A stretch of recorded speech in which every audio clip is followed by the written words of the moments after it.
మరణాత వాక్య లేఖనాన్ని ధ్యానం చేసుకుందాం. పరమగీతము 3వ అధ్యాయము ప్రారంభ లేఖనాన్ని చదువుకుందాం. రాత్రివేళ పరుండి ఉండి నేను నా ప్రాణప్రియుని వెతికి తిని వెదకినను అతడు కనబడక ఉండెను. చిన్న ప్రార్థన చేసుకుందాం.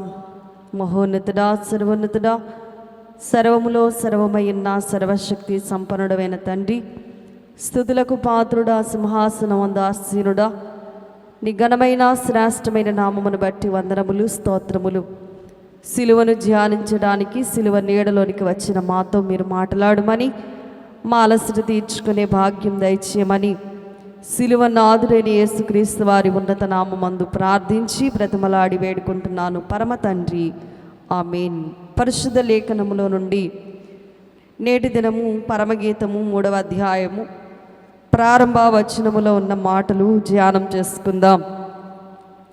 సిలువ నీడలోనికి వచ్చిన మనకెల్లరకు సిలువనాథుడైన క్రీస్తు వారి యొక్క ఆశీర్వాదములు నిండుగా మెండుగా అనుగ్రహింపబడును గాక, ఆమేన్. ప్రభు అయినటువంటి క్రీస్తు సిలువను ధ్యానిస్తున్నటువంటి మనము ఈ పరమగీతము 3వ అధ్యాయము ప్రారంభ వచనములో ప్రియురాలి యొక్క అన్వేషణ కనబడతా ఉంది. మరి ప్రియుడు కనబడాలి అనేటువంటి తపనతో తన యొక్క అన్వేషణ తప్పిపోయిన తర్వాత ఎలా వెతుకుతుందో ఆ అన్వేషణ ఈ గ్రంథములో మనం చూడగలుగుతూ ఉన్నాం. ప్రియులరా, ఇక్కడ వ్రాయబడినటువంటి మాటలు చూసినప్పుడు వెళ్ళిపోయిన తర్వాత ఎలా వెతుకుతుంది అనే సందర్భాన్ని 3వ అధ్యాయం 1వ లేఖన భాగంలో చూడగలుగుతూ ఉన్నాం. ఇక్కడ రాత్రి వేళ పరుండి ఉండి అనే మాట కనబడుతుంది. రాత్రి అనగా చీకటికి సాదృశ్యముగాను, శ్రమకి సాదృశ్యముగాను, పాపమునకు సాదృశ్యముగాను, అసత్యమునకు సాదృశ్యముగాను, సకల విధములైన పాపములకు సాదృశ్యముగా రాత్రి కనబడతా ఉంది. అయితే ప్రియులకు మరి ఈ ప్రియురాలు అనబడుతున్నటువంటి సంఘం ప్రియుడైన యేసు వారి కొరకు ఏం చేస్తుందంటే వెతుకుతూ ఉంది. దేవాది దేవుని యొక్క సముఖంలోనికి వచ్చిన మనము దేవుణ్ణి వెతుకుతూ ఉన్నామా? మత్తయి సువార్త 7వ అధ్యాయం 7వ వచనములో అడుగుడి మీకు ఇయ్యబడునని, వెదకుడి మీకు దొరుకును అని దేవుని యొక్క లేఖనం సెలవిస్తూ ఉంది. సిలువ నాథుడైన క్రీస్తు వారి యొక్క సిలువను ధ్యానించడానికి వచ్చిన మనము సిలువలో ఉన్న క్రీస్తును వెతుకుతూ ఉన్నామా? సిలువ వేయబడిన క్రీస్తు ద్వారా కలిగే బహుమానములు మాత్రమే ఆశిస్తూ ఉన్నామా? లేక మన అన్వేషణ ఎలా ఉంది? ఈ రాత్రి మనము పరిశీలన చేసినప్పుడు ఇక్కడ వ్రాయబడినటువంటి మాట, రాత్రి వేళ ఆమె ఏం చేస్తుందంటే పరుండి ఉండి ప్రాణప్రియుని వెతుకుతూ ఉంది. దేవుణ్ణి వెతకుట ఏం చేస్తుంది అంటే ప్రభువుని వెతుకుతూ ఉంది. దేవుణ్ణి ఎలా వెతకాలి, మరి ఎక్కడ వెతకాలి, ఎప్పుడు మనం వెతకాలి అనే విషయాలు మనము జ్ఞాపకం చేసుకున్నప్పుడు మరి ఒకవైపు పాపాన్ని పట్టుకుని దేవుణ్ణి వెతికిన ప్రయోజనం ఉండదు.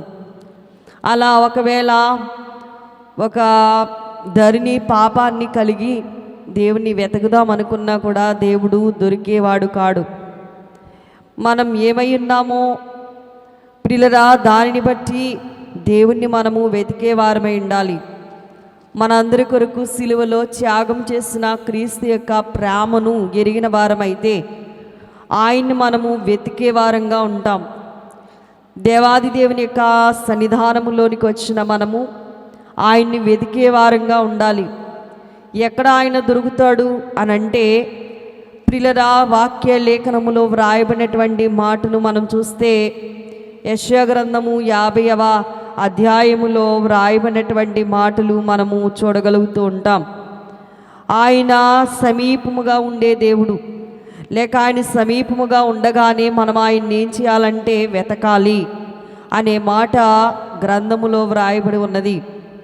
దేవుడు మనకి దొరికే సమయంలో మనం ఏం చేయాలంటే ఆయన్ని వెతకాలి. ఆయన వెళ్ళిపోయిన తర్వాత వెతికినా మనకి ప్రయోజనం ఉండదు.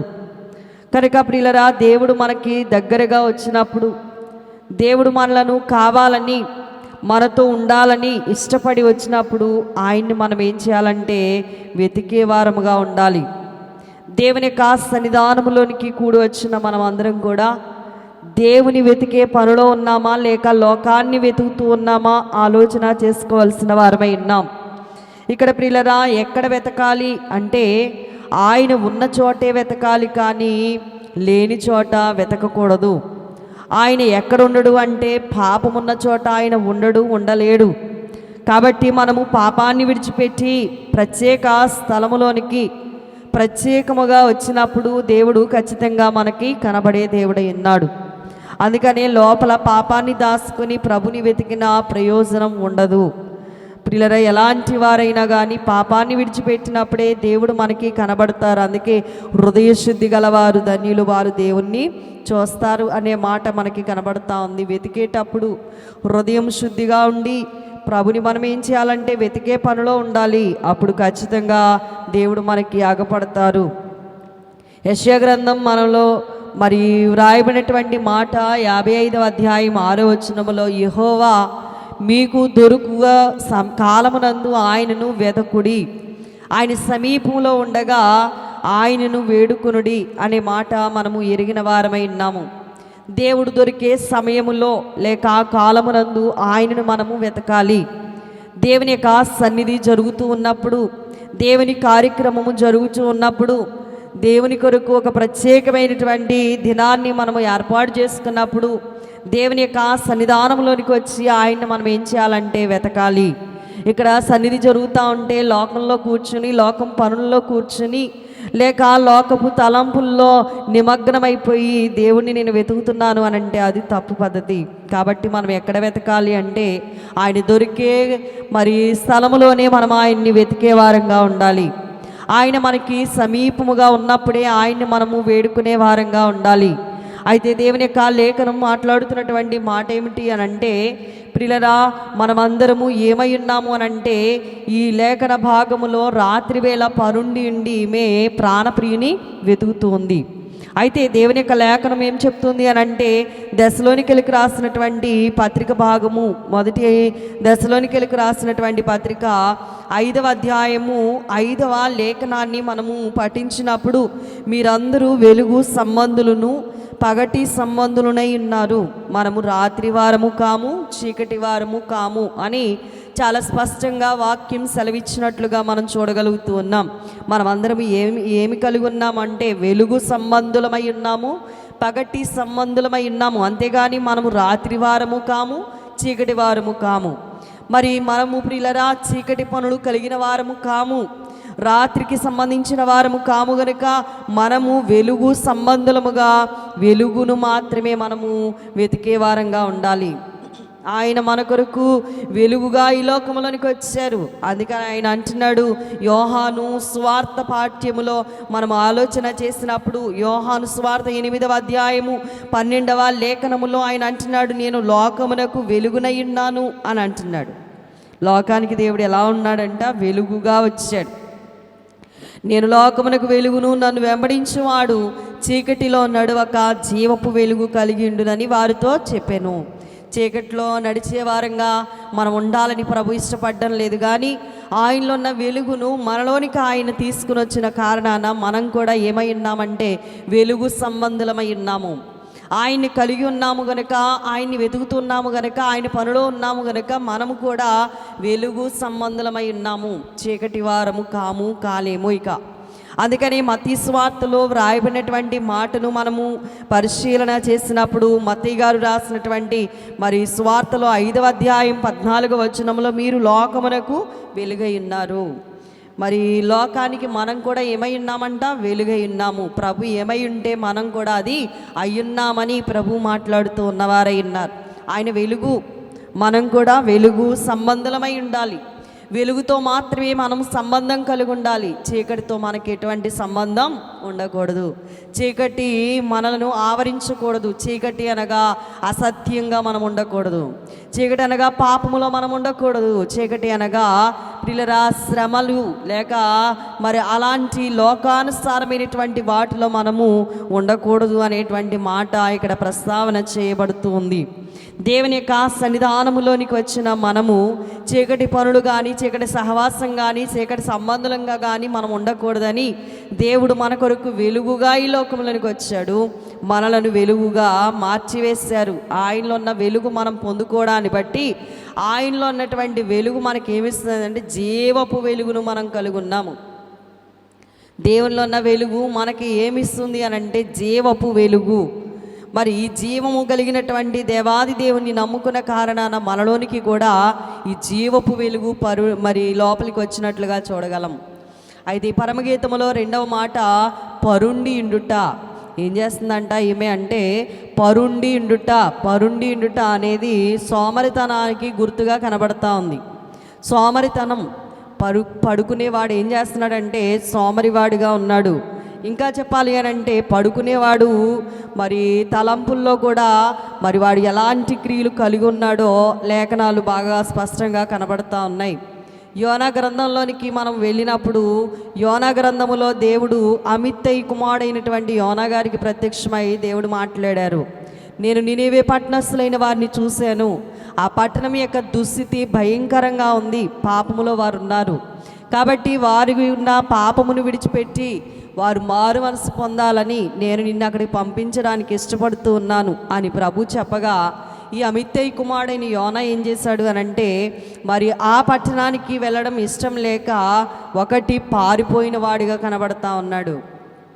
ఎక్కడికి పారిపోతున్నాడు అంటే మరి తార్షీషుకు పోయి యొప్పేకు వెళ్ళేటువంటి ఒక వాడను ఎక్కినట్లుగా మనం లేఖన భాగంలో చూడగలుగుతూ ఉంటాం. తార్షీషు పట్టణానికి వెళ్ళిపోవాలని మరి ఆయన ఇష్టపడతా ఉన్నాడు, కానీ నినేవే పట్టణానికి వెళ్ళడానికి ఆయనకి ఇష్టం లేకపోయింది. అలాంటి సందర్భములో మరి ప్రియులరా పారిపోతున్న వాడిని దేవుడు పట్టుకున్నాడు. ప్రార్థన చేసేవాడిగా దేవుడు మార్చేశాడు. ఈయన ఎందుకు పారిపోయాడు అంటే ప్రియులరా అతను చేస్తున్న పని ఏమిటి అని అంటే దేవుని యొక్క మాట వినడం అతనికి ఇష్టం లేదు.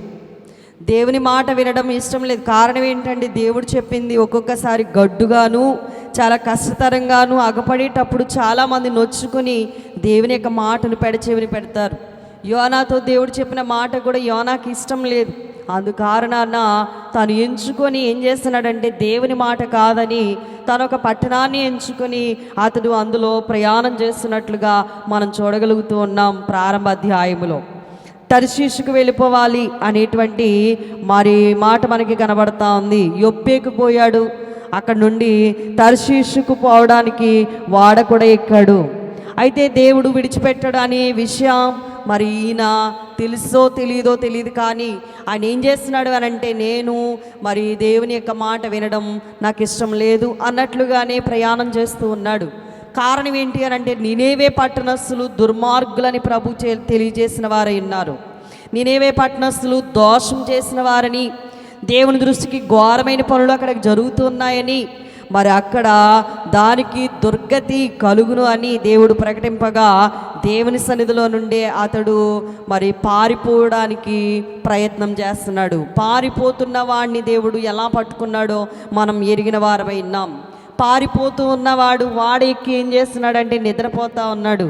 నిద్రపోతున్న వాడి దగ్గరికి దేవుని వర్తమానం ఎలా వెళ్ళిందో మనము బావుగా ఎరిగిన వారమై ఉన్నాము. వాడలో పెద్ద తుఫాను దేవుడు పుట్టించాడు. వాడంతా కూడా భయంకరమైనటువంటి పరిస్థితిలో మరి అలుముకున్నట్లుగా మనం చూడగలం. వాడను చులకన చేయడానికి మరి ప్రియులరా వాడలో ఉన్న వారందరూ కూడా తమ సరుకులన్నీ కూడా బయట పారవేస్తూ ఉన్నారు. కానీ వాడ తేలికవ్వట్లేదు. వాడ అటు ఇటు మరి అది భయంకరంగా తిరుగులాడడం చూసినటువంటి వ్యక్తులు మరి వాళ్ళు అనుకుంటున్నారు మరి ఎవరిని బట్టి ఈ భయంకరమైన కీడు మన మీదకి వచ్చిందో అని చెప్పేసి వారందరూ కూడా వెళ్ళిన వారందరి పేర్లు రాసి సీటీని ఏర్పాటు చేసుకున్నారు. సీటీలు తీసేసరికి సీటీ యోనా పేరు మీద వచ్చింది. యోనా అనేవాడు అక్కడ కనబడడం లేదు. యోనా కొరకు అంతా వెతికారు. వాడ నావికుడట. వాడ అడుగు భాగంలోనికి వెళ్ళి చూడగా యోనా అక్కడ గాఢంగా నిద్రపోతా ఉన్నాడు. నిద్రపోవడాన్ని బట్టి ఇక్కడ వచ్చిన ముప్పేంటి అని అంటే, సముద్రం మీద భయంకరమైన తుఫాను ఏర్పడింది. అందరూ అలజడి పడుతూ ఉన్నారు, అందరూ గందరగోళంలో ఉన్నారు. కానీ ఈయన మాత్రం గాఢంగా నిద్రపోతా ఉన్నాడు. ఒకటి పారిపోయాడు, రెండు నిద్రపోతా ఉన్నాడు. ఇప్పుడు పారిపోయి నిద్రపోతున్న వాడికి దేవుడు ఎలాంటి పని చూపించాడు అని అంటే, ప్రార్థన చేయడానికి దేవుడు ఏర్పాటు చేసుకుంటా ఉన్నాడు. పారిపోయి నిద్రపోతూ ఉండడాన్ని బట్టి ప్రియులరా దేవుడు పిలిచి పని అప్పగిస్తా ఉన్నాడు. ఏం చేస్తున్నాడు అంటే ప్రియులరా అక్కడ అంటున్నాడు, మరి నేను హెబ్రీల మరి వంశానికి చెందిన వాడను, హెబ్రీయుడను, సముద్రానికి భూమికి సృష్టికర్త అయినటువంటి దేవుని యొక్క సన్నిధిలో నుండి నేను పారిపోయి వచ్చేస్తున్నాను. నన్ను బట్టి ఈ యొక్క భయంకరమైన మరి తుఫాను మీ మీదకి వచ్చింది, కాబట్టి నన్ను ఎత్తి సముద్రంలో పడేయండి అని చెప్పి అక్కడ మాట్లాడినప్పుడు ఆ వ్యక్తిని గురించి వారు చాలా ఆలోచన చేశారు. ఆ ఆలోచనలలో వారికి భయం వేసింది. అయినా యోనా అంటున్నాడు, నన్ను ఎత్తి పారేస్తే చాలు, మరి సముద్రం మీ మీదికి రాకుండా అది నెమ్మలేస్తుంది అని అన్నప్పుడు వారు అలాగునని చేసినట్లుగా మనం చూడగలుగుతూ ఉన్నాం. అప్పుడు ప్రియులరా మరి అతడు ఏం చేస్తున్నాడు అనంటే, దేవుడు మత్స్యానికి ఆజ్ఞాపించాడు. ఏ సమయంలో వారు త్రోసివేశారో ఆ సమయానికి మత్స్యానికి దేవుడు ఆజ్ఞాపించగా మత్స్యం కడుపులో నుండి ఇప్పుడు యోనా ప్రార్థన చేయడం ప్రారంభించాడు. ప్రార్థన చేసే పని దేవుడు అప్పగించాడు. ముందుగా వెళ్ళమన్నాడు, కేవలం ప్రకటించు అని అన్నాడు. ఏమని అన్నాడు అని అంటే ప్రియులరా, నినేవే పట్టణస్తుల యొక్క దోషం మరి నా దృష్టికి బహు ఘోరంగా ఉంది, కాబట్టి దానికి దుర్గతి కలుగును అని నీవేం చేయాలి, ప్రకటించు అని అన్నాడు. ఇప్పుడు ప్రకటించడం మానివేసి పారిపోతున్నవాడు, నిద్రపోతున్న వాడికి దేవుడు బలమైనటువంటి పని అప్పగించాడు. ఒకటే ప్రార్థన చేయడము, రెండేం చేస్తున్నాడు అని అంటే మరి ప్రార్థించడం వల్ల దేవుడు ప్రకటించడం కూడా నేర్పించాడు. మత్స్యం యొక్క కడుపులో నుండి యోనా మరి ఎంతో చక్కగా ప్రార్థన చేయడం మనం చూస్తూ ఉన్నాము. 2వ అధ్యాయం అంతయు కూడా ప్రార్థన చేసిన అనంతరము అతని ప్రార్థన విన్న దేవుడు నినేవే పట్టణంలోనికి తీసుకుని వచ్చి ఆ వ్యక్తిని ఆ మత్స్యం ద్వారా క్రక్కివేసిన తర్వాత దేవుడు చెప్పమన్న చోటికి వెళ్ళి ఆ స్థలం అంతా తిరిగి 3 దినాలు ప్రయాణం చేసి అతడు ఆ మహాపురానికట దేవుని యొక్క సువార్తను ప్రకటన చేశాడు. 2వ అధ్యాయములో నువ్వు లేచి మహాపురానికి పోయి నేను నీకు తెలియజేయ సమాచారం దానికి ప్రకటన చేయమని ప్రభు చెప్పగా మరి అతను ఏం చేస్తున్నాడని 3 దినాలు ప్రయాణం అంత పరిమాణం గల పట్టణం అది. యోనా పట్టణములో 1 దిన ప్రయాణం అంత దూరం సంచరించాడట. ఇక 40 దినాలకి నినేవే పట్టణం నాశనమగునని ప్రకటన చేశాడట. ప్రియులరా 3 దినాల ప్రయాణం అంత పరిమాణం గల పట్టణంలోనికి యోనా వెళ్ళట. 1 దిన ప్రయాణం అంత దూరం సంచారం చేసట. వాళ్ళతో చెప్తా ఉన్నాడు, ఇక మీదట ఇక 40 దినాలకి నినేవే పట్టణం నాశనమైపోద్ది అని ప్రకటించాడు. సిలువ వేయబడిన క్రీస్తును కలిగి ఉన్న వారలారా, సిలువ వేయబడిన క్రీస్తు మనకి తెలియజేస్తున్నటువంటి వర్తమానాన్ని వినడానికి వచ్చిన వారలారా, ఆయన యొక్క మాట మనం వింటున్నామా లేక పారిపోతూ ఉన్నామా, ప్రార్థిస్తున్నామా లేక పని లేక కూర్చున్నామా?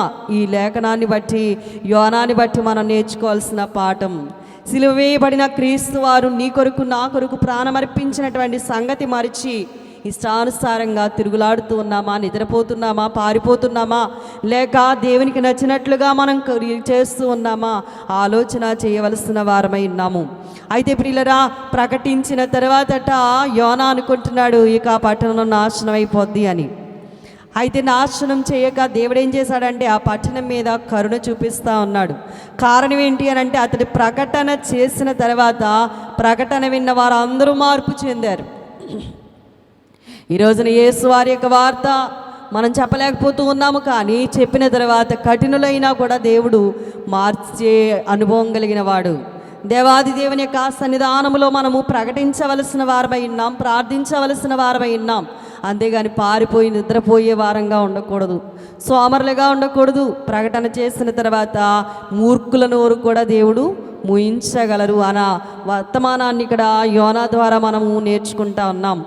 అయితే ప్రియులరా ఇతని ప్రకటన విన్న తర్వాత పట్టణం అంతా మార్పు చెంది గోనెపట్ట కట్టుకుని నీనేవే పట్టణస్తులందరూ కూడా మరి బూడిదలో కూర్చుని అంగలారుస్తూ ఉన్నారట. ప్రభువా, మేము పాపులము, మేము దుర్మార్గులము, సిలువ నీడకు వచ్చిన వారలారా, మనము మన పాపాన్ని బట్టి దుఃఖిస్తూ ఉన్నామా? మన కొరకు సిలువ వేయబడిన క్రీస్తును చూసి మనం భయపడుతూ దేవుని యొక్క సన్నిధానములో ప్రభు వైపు చూడగలుగుతున్నామా, లేక మన ఇష్టానుసారంగా ప్రవర్తిస్తూ ఉన్నామా? నేనేవే పట్టణస్తులు అంత దుర్మార్గులైనా కూడా దేవుని ప్రకటన విన్న అనంతరం వారందరూ కూడా మరి ఎంతో పశ్చాత్తాపం చెందారు. వారి పశ్చాత్తాపాన్ని చూసిన దేవుడే పశ్చాత్తాపడతా ఉన్నాడు. వారి పశ్చాత్తాపాన్ని చూసిన దేవుడే వారి విషయంలో చాలా జాలి, కరుణ చూపిస్తూ ఉన్నాడు. ఎంత జాలి చూపించాడు అని అంటే, ఆ పట్టణాన్ని నాశనం చేయను అని దేవుడు ఒక తీర్మానానికి వచ్చారు.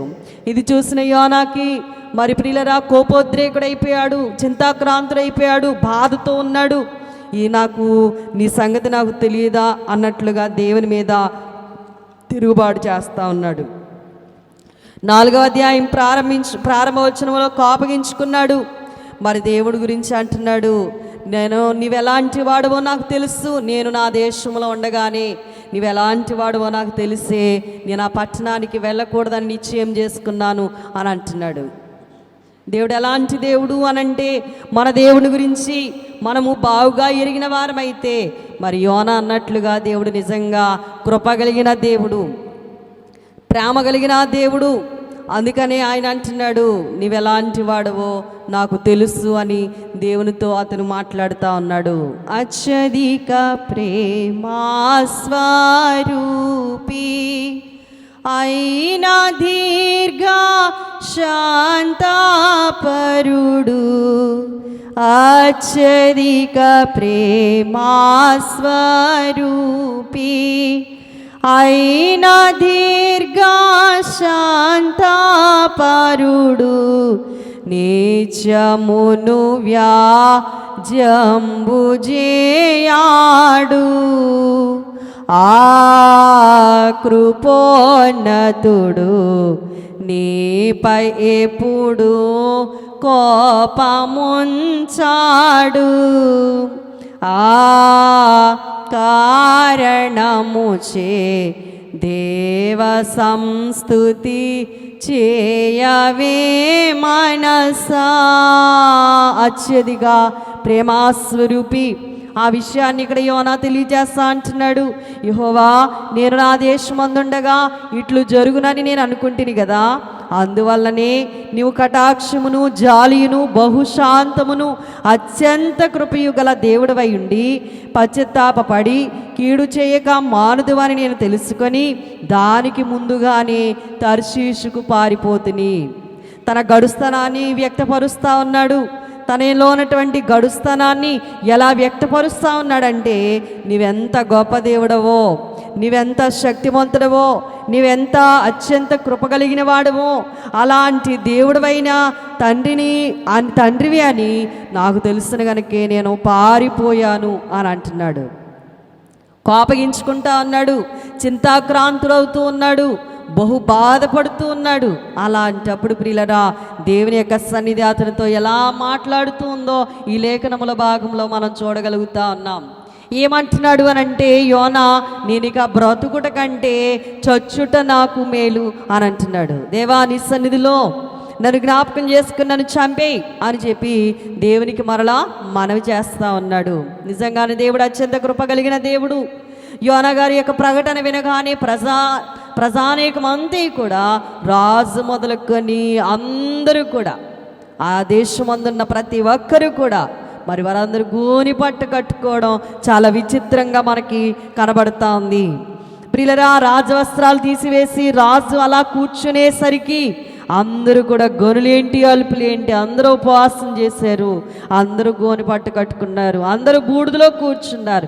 ఈ విషయం దేవాది దేవుని యొక్క సన్నిధానంలోనికి వెళ్ళింది. వాళ్ళతో పాటు పశువులను కూడా ఆ దినమందు ఉపవాసములో ఉంచిన కారణాన దేవుడట వారి మీద కృపగలిగిన దేవుడు కరుణావాత్సల్యమును చూపించి వారందరినీ రక్షిస్తానని ప్రభు మరి కంకణం కట్టుకున్నారు.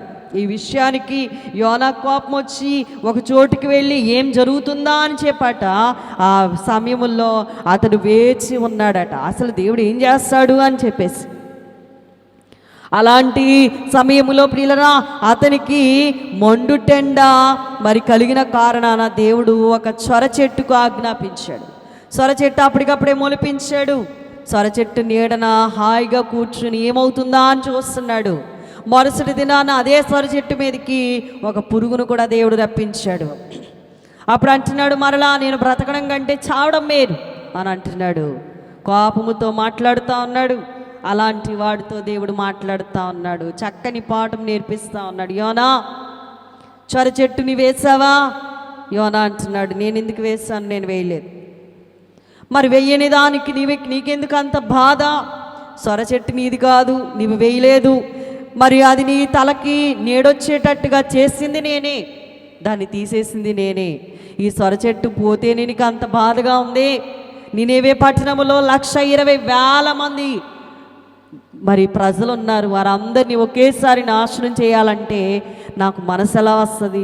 కాబట్టి నేను వారిని మరి నాశనం చేయక రక్షించాలని నేను తీర్మానం చేసుకుంటే మరి నీవు కోపగించుకుంటున్నావు, ఇది న్యాయమా అని దేవుడు అడుగుతున్నాడు. ఇక్కడ పాఠం నేర్పిస్తా ఉన్నాడు.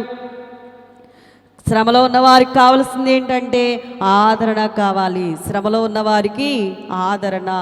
అది ఎలా వస్తుంది ఆదరణ అంటే, ఎవరైనా ప్రియులరా శ్రమలో ఉన్నారనుకోండి, ఆ శ్రమలో ఉన్న వారికి ఆదరణ దేనివల్ల వస్తుంది అని అంటే, ఆ శ్రమ పడినటువంటి వారిని చూస్తేనే కానీ తప్ప శ్రమలో ఉండి ఆదరణ ఎవరు కూడా అందించలేరు. ఎవరింట్లో అయినా ఒక వ్యక్తి చనిపోతే ఆ బాధ ఎలా ఉంటుందో వారికి తెలుసును కనుక వారు వివరించగలరు, వారు ఆదరించగలరు, వారు బలపరచగలరు. అందుకనే ఆదరణ. అందుకే ఈ మాటల చేత మీరు ఒకరినొకరు ఆదరించుకొనండి అనే లేఖనం బైబిల్ గ్రంథంలో వ్రాయబడుతూ ఉంటుంది. అయితే మనలను ఎవరు ఆదరించలేరు, కానీ శ్రమలో ఉన్న మనలను ఆదరించే ఏకైక వ్యక్తి ఆయన వైపుకు మనం చూడాలని ఇర్మియా గ్రంథములో వ్రాయబడినటువంటి మాటల్లో మనకి కనబడతా ఉంటుంది. ప్రారంభ అధ్యాయము 12వ లేఖనములో వ్రాయబడినటువంటి మాట, త్రోవను నడుచు వారిలారా ఇలాగు జరుగుట చూడగా మీకు చింతలేదా? యెహోవా తన ప్రచండ కోపదినమున నాకు కలుగజేసిన శ్రమ వంటి శ్రమ మరి ఎవరికైనాను కలిగినదో లేదో మీరు నిదానించి చూడుడి అని ప్రభువైన యేసు వారు మాట్లాడుతూ ఉన్నారు. ప్రియులరా, ఆయన శ్రమను మనం ఏం చేయాలి ఇప్పుడు అంటే నిదానించి చూడాలి. ఆయన శ్రమ పడుతూ శ్రమలో ఉన్న వారిని ఆదరించగలిగిన దేవాది దేవుడై ఉన్నాడు. అందుకే ఆయన శ్రమను మనము నిదానించి చూడాలి.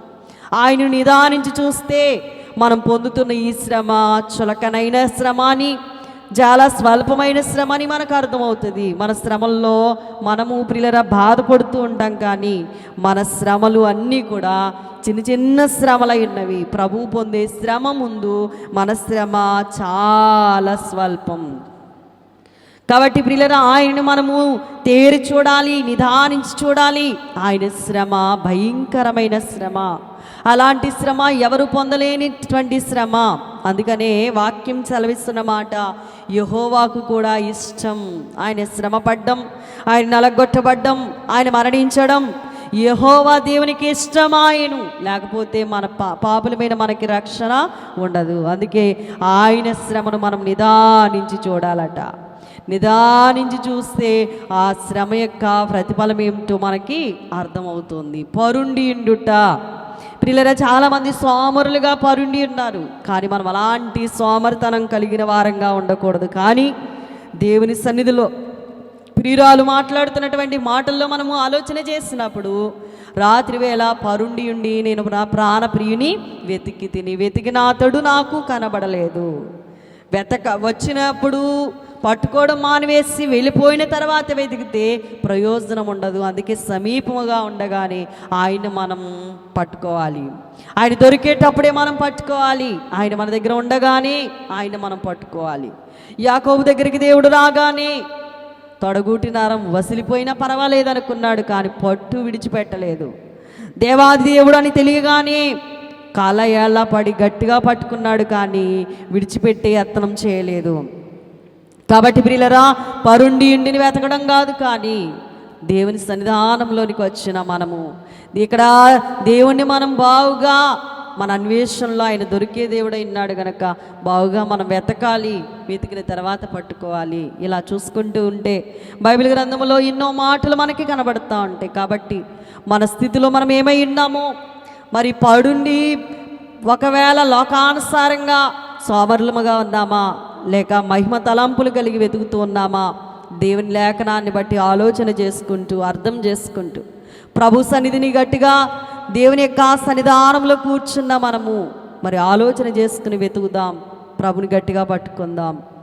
మరి ఈ మాటలు తర్వాత మరి ఇంకా మిగిలినటువంటి వాక్యాన్ని రేపటి దినమందు ధ్యానం చేసుకుందాం. ప్రభు ఈ మాటలను దీవించాలని, మనము రాత్రి వేళ లేక మంచం మీద కూడా ఎలాగునా మరి పడుండి ప్రభుని వెతకాలో ఆ విషయాన్ని కూడా ప్రభువు దైవజనుల ద్వారా ప్రస్తావించిన వారై ఉన్నారు. కాబట్టి మన వెతుకులాట ప్రభు కోసమే అయితే గనక మరి సోమరులంగా బద్ధకస్తులముగా కాక దైవజనులు అన్నారు, మంచం దిగ్గానే మొదట మోకాళ్ళునాలట, మోకాళ్ళుని మన ప్రభుని మనము తలంచుకోవాలట. అలాగున మహిమ తలంపులు కలిగి ప్రభుని ప్రాణప్రియుణ్ణి ప్రాణంగా ప్రేమిస్తున్నటువంటి దేవాది దేవుణ్ణి పట్టుకుని వెతికి ఆయనలో ఉన్నటువంటి గొప్ప ఆశీర్వాదాలు పొందుకునే ధన్యత దేవాది దేవుడు మనందరికీ దయచేయునుగాక. ఆమేన్. మేఘారూఢుడుగా మా మధ్యకు ఏం చేసిన తండ్రి స్తోత్రాలు. మహోన్నతుడా, మహాగణుడా, అద్వితీయుడా స్తోత్రాలు.